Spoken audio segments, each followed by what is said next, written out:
बोल पुरुषोत्तम भगवान की जय। पुरुषोत्तम मास अध्याय 28वां। किस प्रकार वो कदर्म मरने के पश्चात यमलोक गया और यमलोक पहुंचने के बाद श्री चित्रगुप्त ने उसका लेखा जोखा देखा और लेखा जोखा देखते ही श्री धर्मराज प्रकट हो गए। धर्मराज जी 32 भुजाएं, विकराल शरीर, उनकी नासिका धीर कज्जल पर्वत के समान, और यमराज को देखकर कदर्म घबरा गया, हाथ जो की विनती करने लगा। कहा, चित्रगुप्त इसका लेखा जोखा बताइए कि इसने मृत्यु लोक पर जाकर क्या करा। तब चित्रगुप्त ने कहा, महाराज, इसने माली के साथ विश्वासघात किया, उसके फल बाजार में बेच आया, चोरी से धन इकट्ठा करा, जमीन में गाड़ दिया, ना जप करा, ना तप करा, ना पूजा करी, ना पाठ करा, ना दान करा, ना सत्कर्म करा। इसलिए प्रेतराज महाराज इसको योनि इसी लायक है। धर्मराज जी ने भयंकर रूप दिखाते उसको कहा, तो चित्रगुप्त दूतों को बोलो तो इसको प्रेत योनि में डाल दें। कदर्म को प्रेत योनि में डाल दिया। प्रेत योनि ऐसी गंदी योनि कि निर्जल वन में भटकता रहा, पानी जल पी नहीं सकता, फल फूल खा नहीं सकता, तप्त बालू की रेत पे अमंगल शरीर प्रेत योनि में भटकते भटकते हजारों वर्ष बीत गए और प्रेत योनि के बाद वो फिर बानर योनि में आया। तो देवऋषि नारद जी ने कहा, नारायण, प्रेत योनि से सीधा बानर योनि में कैसे आ सकता है। तो भगवान नारायण बोले, ये भी उसकी सौभाग्य की बात है। नारद जी ने पूछा, भगवान वो कैसे। तब नारायण कहने लगे कि एक समय की बात, एक दाम्पत्य जीवन के अनुसार चित्रकुंड और उसकी पत्नी तारका दोनों मानस तीर्थ यानी मर्ग तीर्थ के पास, वो इतना सरोवर पावन तीर्थ है, वहां पावन कुंड है, मीठा जल है, फल फूल ऋतु आदि वहां विराजमान रहते हैं। इंद्र आदि सब देवता उसकी अगवानी करते हैं।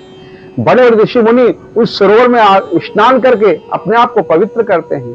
उस तीर्थ पे पितरों का श्राद्ध तर्पण करने से उनको मोक्ष और वैकुंठ की प्राप्ति होती है। तो कहते हैं किस प्रकार चित्रकुंडल, उनकी पत्नी तारका दोनों मिलकर श्री पुरुषोत्तम मास का महात्म करा और अंत में करते करते करते आखिरी समय जब 5 दिन रह गए पंचरात्रि के, तो अमावस्या के दिन उसने ब्राह्मणों सहित उद्यापन करवाया। ब्राह्मणों को दान दी, दक्षिणा दी, वस्त्र आदि दिए, 33 मालपुए प्रदान किए और प्रसन्न होकर ब्राह्मणों को विदा किया।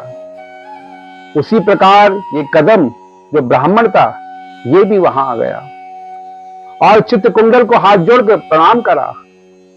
कहा, आप कितने धनवान हैं, कितने भाग्यवान हैं कि आपने इस पृथ्वी पर श्री पुरुषोत्तम मास का महात्म करा और उनको अध्यापन करा। धन्य आपका शरीर, धन्य आपकी वाणी, धन्य आपकी माता पिता जिन्होंने आपको जन्म दिया। आपने इतना सत्कर्म किया, आपने गोलोक और वैकुंठ प्राप्ति के लिए ये महान यज्ञ किया। इस धरती पे कोई महात्मा या कोई किसी प्रकार का योनि या कोई योगी ही हो पाता है जो इन ऐसे कर्मों को कर पाता है। भगवान कहते हैं, नारद जी, इस प्रकार उसने पुरुषोत्तम मास का भगवान की प्रशंसा करी अपने मुख और वाणी से। इसी प्रशंसा के कारण उसको बानर योनि प्राप्त हुई। अब बानर योनि में क्या सुख मिलता है। भगवान नारायण कहते हैं कि एक समय की बात, भगवान श्री राम के साथ सारी बानर सेना ने उनकी सहायता करी और जब रावण का युद्ध हुआ तो भगवान श्री राम ने रावण को मारा और रावण के द्वारा भी भगवान श्री राम के जो सैनिक बानर सेना थी वो भी घायल मूर्छित हो गई, मृत्यु अवस्था में आ गई। तब रावण की मृत्यु के पश्चात भगवान शिव ब्रह्मा विष्णु प्रसन्न हुए और रामचंद्र जी को वर मांगने को कहा। तो भगवान श्री राम ने कहा कि हे देवगण, अगर आप वर देना चाहते हो तो जितने भी मेरे बानर हैं इनको अमृत बरसात के द्वारा जीवित और जीवन प्रदान कर दो। भगवान शिव ने अमृत वर्षा के द्वारा सभी वानरों को जीवन प्रदान कर दिया। भगवान श्री राम ने कहा, हे वानरों, तुमने मेरी सहायता करी है, इसलिए मैं आज वरदान देता हूं कि तुम जहां जहां जिस जिस क्षेत्र में जाओगे तुम्हें फल फूल की प्राप्ति होगी, मीठे जल की प्राप्ति होगी और हमेशा जीवन सुख में रहेगा। तो इसी प्रकार भगवान ने ये वरदान दिया। तो भगवान नारायण कहते हैं कि देवर्षि नारद, इसी प्रकार बहुत सारे बंदर उस मार तीर्थ के अंदर जाकर भगवान का भजन पूजन कीर्तन करते थे। इसी प्रकार श्री नारायण जब भगवान वहां पहुंचे, पहुंचने के बाद जो कदम बानर था वो भी उनके पीछे पीछे चल दिया।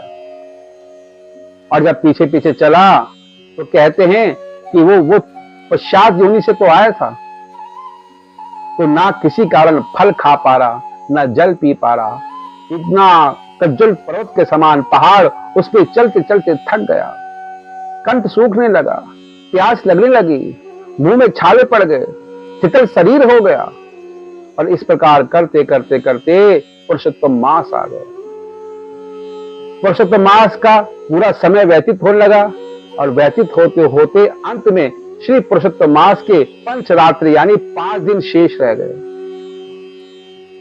वो बानर एक डाल से दूसरी डाल पर कूदा, लेकिन शरीर दुर्बल होने के कारण फल को पकड़ नहीं पाया।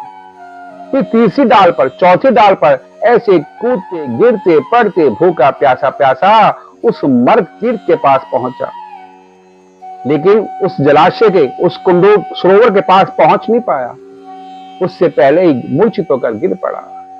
4 दिन तक वही तड़पता रहा।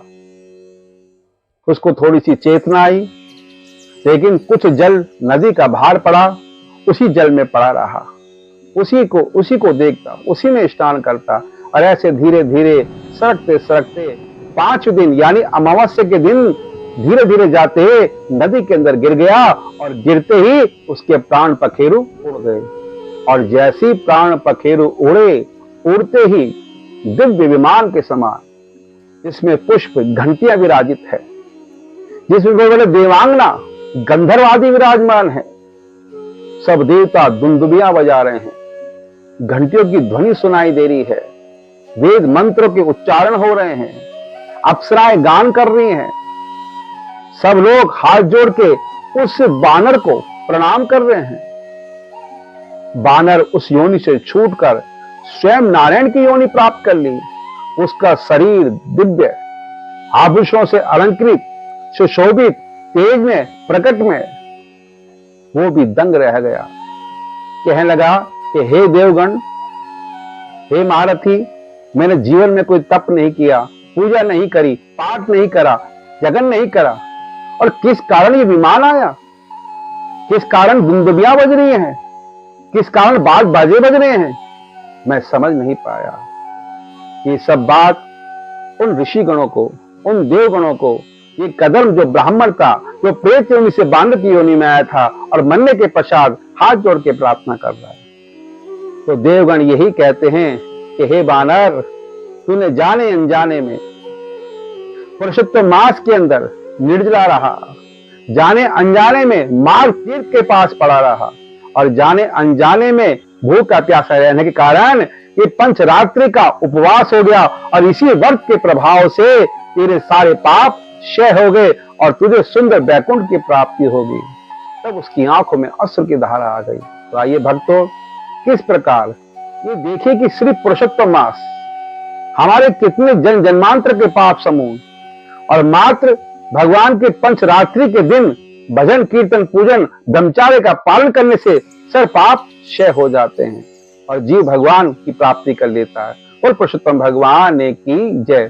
श्री पुरुषोत्तम महात्म का 28वां अध्याय पूर्ण हुआ। श्री राधे राधे।